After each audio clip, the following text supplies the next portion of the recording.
Halo semuanya, perkenalkan nama saya Zevanya Dorensia Delvana Siburian dengan NPM 21411025 dari kelas manajemen 21.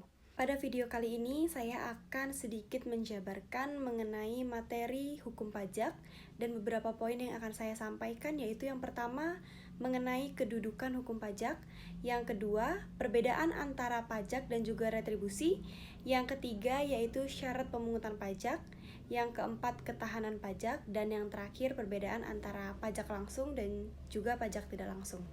Langsung saja masuk poin yang pertama, yaitu kedudukan hukum pajak. Kedudukan hukum pajak merujuk pada posisi pajak dalam sistem hukum suatu negara. Pajak memiliki dasar hukum yang kuat karena menyangkut kepentingan publik dan merupakan sumber pendapatan utama negara untuk membiayai pembangunan, penyediaan layanan publik, dan pengelolaan pemerintahan. Berikut beberapa aspek penting terkait kedudukan hukum pajak. Yang pertama yaitu dasar hukum. Di Indonesia, hukum pajak diatur dalam berbagai undang-undang seperti UU Pajak Penghasilan atau PPH, UU Pajak Pertambahan Nilai atau PPN, dan UU Ketentuan Umum dan Tata Cara Perpajakan atau KUP. Lalu yang kedua, kewajiban konstitusional. Pajak adalah kewajiban yang diatur dalam konstitusi. Di Indonesia, Pasal 23A Undang-Undang Dasar 1945 menyatakan bahwa pajak dan pungutan lain yang bersifat memaksa untuk keperluan negara diatur dengan undang-undang yang menegaskan bahwa pajak bersifat wajib dan legal. Lalu yang ketiga yaitu sifat memaksa. Pajak bersifat memaksa bagi setiap warga negara dan badan usaha yang memenuhi kriteria sesuai peraturan pajak.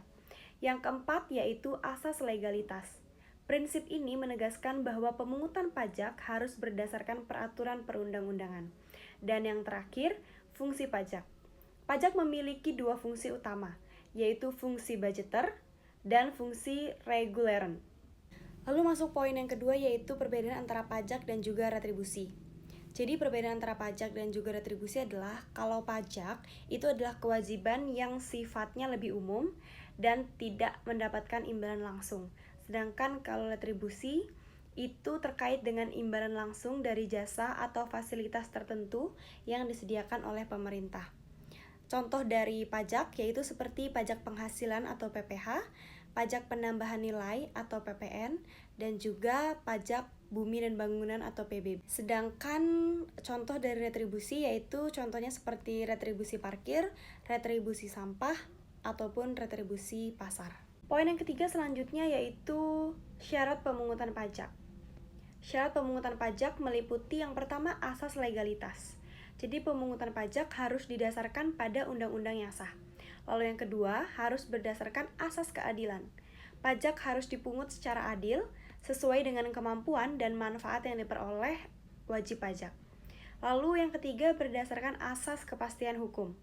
Wajib pajak harus mengetahui besarnya pajak yang harus dibayar dan kapan jatuh temponya. Lalu yang keempat berdasarkan asas ekonomis. Biaya pemungutan pajak tidak boleh lebih besar daripada pajak yang dipungut. Dan yang terakhir harus berdasarkan asas efisiensi. Pemungutan pajak harus dilakukan secara efektif untuk mendukung penerimaan negara. Dan poin yang terakhir yaitu perbedaan antara pajak langsung dan pajak tidak langsung. Definisi dari pajak langsung yaitu pajak yang dibebankan langsung kepada wajib pajak dan harus ditanggung sendiri oleh yang bersangkutan. Contohnya PPH dan juga PBB. Untuk pembayarannya itu dilakukan secara berkala, misalnya setiap tahun. Lalu yang kedua, ada pajak tidak langsung.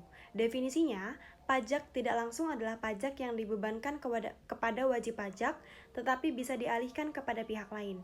Biasanya melalui pembelian barang atau jasa. Contoh dari pajak tidak langsung adalah PPN dan juga PPNBM atau pajak penjualan atas barang mewah.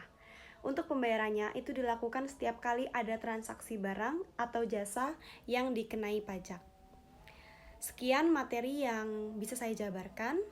Kurang lebihnya saya mohon maaf dan saya akhiri.